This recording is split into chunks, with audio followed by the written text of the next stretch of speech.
Hello everyone. Welcome to another video of your BST. We are studying, we are reading, knowing about direction. Direction में हमने अलग अलग तरह के points को देखे हैं एंड इसमें क्या क्या कॉन्सेप्ट्स है इसके वो हमने देखे थे इसमें। अब हम देखते हैं डिफरेंसेस, जो हम कुछ डिफरेंसेस ऑलरेडी पहले के वीडियोस में देख चुके हैं। आज हम देखते हैं difference between different types of leadership. Leadership हमने पढ़ा था पहले भी कि 3 तरह के हैं, जिसमें autocratic, democratic and free rein leaderships है। एंड इन तीनों में अंतर क्या है इसे अब हम देखते हैं। पहला पॉइंट है ऑटोक्रेटिक लीडरशिप जो था बहुत पॉपुलर था अपने पुराने जमाने में। This was the popular in old system of management. And democratic leadership जो है this was popular in modern management. And free rein leadership come popular है लेकिन मॉडर्न मैनेजमेंट में। बीच में ये भी कुछ दिनों तक था लेकिन ये बहुत ज्यादा पॉपुलर नहीं है, इसे लोग बहुत ज्यादा पसंद नहीं करते। बहुत ज्यादा मॉडर्न जमाने में बहुत ज्यादा पसंद आता है डेमोक्रेटिक लीडरशिप को, बहुत अधिक लोग पसंद करते हैं। मैनेजमेंट में इसका बहुत अधिक इस्तेमाल होता है। अब दूसरा पॉइंट देखते हैं, work of followers. Work of followers is fixed by leaders. Autocratic में जो फॉलोअर्स जो होते हैं उनका जो काम होता है, जो लीडर्स को फॉलो कर रहे हैं वो फिक्स कर दिया जाता है। डेमोक्रेटिक में the followers can take help of leaders. यहाँ फॉलोअर्स जो है लीडर्स की मदद लेकर के काम को करते हैं। एंड फ्री राइड में there is no interference in fixing of work by leaders. यहाँ पे लीडर्स जो है अपने वर्कर्स के लिए कोई काम फिक्स नहीं करते हैं। फ्री राइड में वर्कर्स अपने पसंद से ही काम को करते हैं। अब हम तीसरा पॉइंट देखते हैं, policies are determined by manager और लीडर्स। ऑटोक्रेटिक में जितने भी पॉलिसीज बनते हैं वो मैनेजर्स और लीडर्स खुद तय करते हैं। डेमोक्रेटिक में policies are determined in consultation with manager. यहाँ पर मैनेजर के साथ में बात करके हायर अथॉरिटीज पॉलिसीज और रूल्स को बनाते हैं। लेकिन फ्री राइड में determination of policies is assigned to followers. किस तरह के पॉलिसीज होने चाहिए ये फॉलोअर्स को ही बता दिया जाता है, उनको ही करने के लिए बोला जाता है। चौथा पॉइंट है नेगेटिव मोटिवेशन। ऑटोक्रेटिक में ऑटोक्रेटिक लीडरशिप में नेगेटिव मोटिवेशन बहुत अधिक होता है। डेमोक्रेटिक में पॉजिटिव मोटिवेशन होता है। एंड फ्री राइड में हाई लेवल ऑफ मोटिवेशन। यहाँ सबसे हाई लेवल का मोटिवेशन होता है, बहुत अधिक मोटिवेट किया जाता है लोगों को काम करने के लिए। पांचवा पॉइंट है total authority lies with managers. Autocratic में जितनी भी अथॉरिटी या पावर्स जो है वो पूरे के पूरे मैनेजर के पास ही होते हैं। एंड डेमोक्रेटिक में जरूरत के अनुसार पावर्स को ट्रांसफर कर दिया जाता है अपने फॉलोअर्स में, जिसको जितने पावर की जरूरत है उसके अकॉर्डिंगली किया जाता है। As per the need some authority transfer to the followers. And इसके बाद में यहाँ फ्री राइड में most of authority transfer to followers. अधिक से अधिक अथॉरिटी को फॉलोअर्स को दे दिया जाता है कि पावर के साथ में अथॉरिटी भी दी जाती है कि आप उस काम को कर सको, रिस्पॉन्सिबिलिटी के साथ अथॉरिटी भी दे दी जाती है। अब छठा पॉइंट देखते हैं, communication from top to bottom. Autocratic management autocratic leadership में कम्युनिकेशन जो है टॉप टू बॉटम होता है। एंड डेमोक्रेटिक में it moves from both the sides. Communication top to bottom भी होता है, बॉटम टू टॉप भी होता है। एंड फ्री राइड में कम्युनिकेशन एकदम फ्री होता है, यहाँ किसी रुकावट, कोई तरह की रुकावट या कोई रूल्स नहीं होते हैं। And last but not the least point क्या है कि seventh, strict control. Autocratic leadership में स्ट्रिक्ट बहुत अधिक कंट्रोल होता है अपने फॉलोअर्स पर। एंड डेमोक्रेटिक में माइल्ड कंट्रोल होता है। एंड फ्री राइड में सेल्फ कंट्रोल करना होता है, कोई किसी को कंट्रोल नहीं करता, हर किसी को खुद ही कंट्रोल होना होता है। अब हम देखते हैं differences between management and leadership. Leadership और मैनेजमेंट में क्या अंतर है? Leadership, this originates out of individual influence, this originates from official powers and rights. Leadership जो है अपने आप इंसान के खुद की इच्छा से बनती है, वो खुद चाहता है लीडर बनना तो उसके क्वालिटीज है उस तरह से तो उससे बनता है। लेकिन मैनेजमेंट में जो लीडर्स मैनेजमेंट क्या है कि वो ऑर्गेनाइजेशन में ऑफिशियली पावर्स जो मिलते हैं या अधिकार मिलते हैं उसके अकॉर्डिंगली वो आगे बढ़ता है, उसको ऑफिशियली पावर दिया जाता है। यहाँ वो पर्सनली इन्फ्लुएंस होकर के या किसी और से इन्फ्लुएंस होकर के लीडरशिप बनते हैं। लीडरशिप में इंडिविजुअल इन्फ्लुएंस होता है एंड मैनेजमेंट में ऑर्गेनाइजेशन से उसको ऑफिशियल पावर्स मिलते हैं। Second difference is leader has no formal rights. Leadership में जो लीडर होता है उसके कोई फॉर्मल अधिकार नहीं होते हैं, वो अपने आप कुछ अधिकारों को लेकर के उसके पीछे जो फॉलो कर रहे हैं उनके साथ में काम करवाता है, लेकिन उसे कोई अधिकार नहीं मिलते। लेकिन मैनेजमेंट में उसे फॉर्मल अधिकार मिलते हैं। मैनेजर को कुछ अधिकार फॉर्मली दिए जाते हैं जिसका इस्तेमाल वो काम करवाने के लिए कर सकता है। A manager has certain formal rights. Third point है लीडर हैज फॉलोअर्स। लीडर के फॉलोअर्स होते हैं, वो खुद से उसको लीडर को पसंद करके उसके पद चिन्हों पर चलते हैं।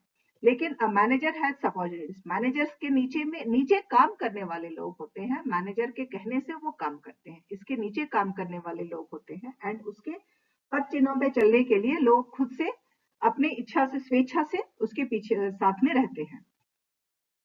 चौथा पॉइंट है a leader is to guide and motivate followers.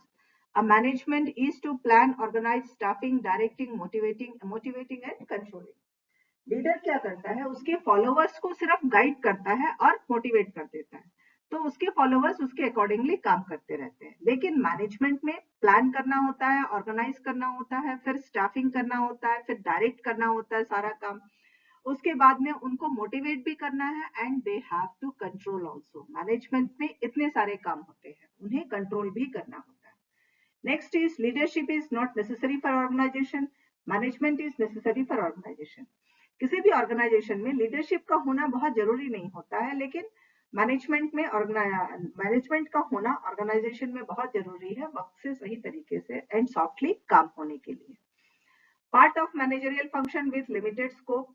Management is wide in term including leadership. Managerial पूरा जो मैनेजरियल फंक्शंस है उसका एक हिस्सा है लीडरशिप, लेकिन मैनेजमेंट में इंक्लूडेड रहता है लीडरशिप। ये एक हिस्सा, लीडरशिप जो है वो पूरे मैनेजरियल फंक्शन का एक छोटा सा हिस्सा है, लेकिन मैनेजमेंट बहुत बड़ा है जिसके अंदर लीडरशिप एक छोटा सा, उसके अंदर एक छोटा सा हिस्सा है leadership. Next is all leaders are not managers, all managers are leaders also. सारे लीडर्स जो है वो मैनेजर्स नहीं होते हैं, लेकिन जितने भी मैनेजर्स हैं वो लीडर्स होते हैं। This is not stable, keeps on changing. Leadership qualities जो है लीडर्स फॉलोअर्स को पसंद करते हैं, तो वो अक्सर बदलता रहता है। आज एक लीडर लोगों को पसंद आएगा, हो सकता है उसके बाद वो दूसरा लीडर पसंद करे एंड इसके बाद तीसरा लीडर। इस तरह से फॉलोअर्स जो है अपने लीडर्स को अपनी जरूरत के अनुसार बदल सकते हैं, लेकिन management is always stable. Management हमेशा स्टेबल रहता है एंड वहां काम उसी तरीके से किया जाता है। So this is the difference between leadership and management. आगे हम देखते हैं distinction between formal and informal communication. हमने अभी पहले के कुछ वीडियोस में कम्युनिकेशन के बारे में पढ़ा था, अब हम देखते हैं फॉर्मल और इनफॉर्मल कम्युनिकेशन में क्या अंतर है। Formal communication is authoritative, informal communication is not authoritative. Formal communication करते वक्त एक अथॉरिटी के साथ में, पावर के साथ में उसको इंफॉर्मेशन दिया जाता है कि you have to pass the message. But informal communication में इस तरह की कोई अथॉरिटी नहीं रहती है। Next is manager sends it, leader sends it. Formal communication जो है वहां पे जो भी मैसेजेस होते हैं वो मैनेजर्स भेजते हैं एंड इनफॉर्मल कम्युनिकेशन में लीडर्स मैसेजेस को सेंड करते हैं। Third point, it is sent through established channel, it is not sent through established channel. Formal communication एक प्रॉपर चैनल से जो पहले से बना हुआ है उसी तरीके से दिया जाता है, प्रॉपर चैनल के थ्रू होता है। लेकिन इनफॉर्मल कम्युनिकेशन का कोई चैनल फिक्स नहीं होता, वो कहीं से भी चला जाता है या किसी को भी बताया जाता है। Next is it's source can be identified, it's source can not be identified. Formal sources में बताया जाता है, फॉर्मल कम्युनिकेशन में पता होता है कि इंफॉर्मेशन कहाँ से मिला था, लेकिन इनफॉर्मल कम्युनिकेशन में इंफॉर्मेशन कहाँ से आया ये नहीं पता चलता है। Next is responsibility for action can be fixed, responsibility for action can not be fixed. यहाँ जिम्मेदारियों को फिक्स किया जा सकता है कि इस तरह के कम्युनिकेशन के लिए क्या एक्शन कर लेना चाहिए, लेकिन इनफॉर्मल कम्युनिकेशन में ऐसा कोई फिक्स नहीं, एक्शन को फिक्स नहीं किया जा सकता। Next is it is rigid as it passes through established channel. ये बहुत मुश्किल से होता है क्योंकि ये एक प्रॉपर चैनल से करना होता है, इसको फ्लेक्सिबल नहीं किया जा सकता। जिस चैनल से जाना है उसको उसी तरह से होना है। नियमों का यहाँ पे नियम और कानून का पूरा इसके ऊपर में इस्तेमाल होता है। लेकिन इनफॉर्मल कम्युनिकेशन में कोई नियम नहीं होते इसके, ये बहुत फ्लेक्सिबल होता है, कहीं से किसी को भी पता चलता है, एंड इसका चैनल क्या है ये बताना मुश्किल हो जाता है। It is reliable, formal communication हमेशा भरोसे वाला होता है, इनफॉर्मल कम्युनिकेशन में रूमर्स भी हो सकते हैं, not reliable as it is rumours, इसीलिए ये बहुत ज्यादा भरोसे के लायक नहीं होता है। Next is it is slow, formal communication बहुत धीरे धीरे होता है क्योंकि उसमें प्रोसेस है, उसी प्रोसेस के हिसाब से जाना होता है। लेकिन इनफॉर्मल कम्युनिकेशन बहुत फास्ट होता है क्योंकि यहाँ कोई प्रोसेस नहीं है। Next is it follow certain pattern, ये एक पैटर्न को लेकर के चलता है कि इस तरह से ही कुछ हर इंफॉर्मेशन को, हर मैसेज को एक प्रकार के तरीके से भेजा जाता है। लेकिन इनफॉर्मल कम्युनिकेशन में कोई उस तरह का पैटर्न यूज नहीं होता, कोई तरीका इस्तेमाल नहीं किया जाता है। फॉर्मल कम्युनिकेशन की स्कोप लिमिटेड होती है क्योंकि वो ऑर्गेनाइजेशन के अंदर में ऊपर से नीचे या नीचे से ऊपर कोई किस एक पर्टिकुलर डायरेक्शन में जाएगा, एंड वो कुछ लोगों के थ्रू ही वहां तक जा सकता है और कुछ हद तक ही जा सकता है। लेकिन इनफॉर्मल कम्युनिकेशन का स्कोप जो है बहुत वाइड होता है क्योंकि ये कहीं से भी किसी के पास में भी इंफॉर्मेशन भेजा जा सकता है। So here our directing chapter is finished. Girls, try to सारे notes के बाद में try to write your question answers. Then we will go. We will see. I will clear the doubts, and from the next video we will go over next chapter, which is controlling. Thank you, girls.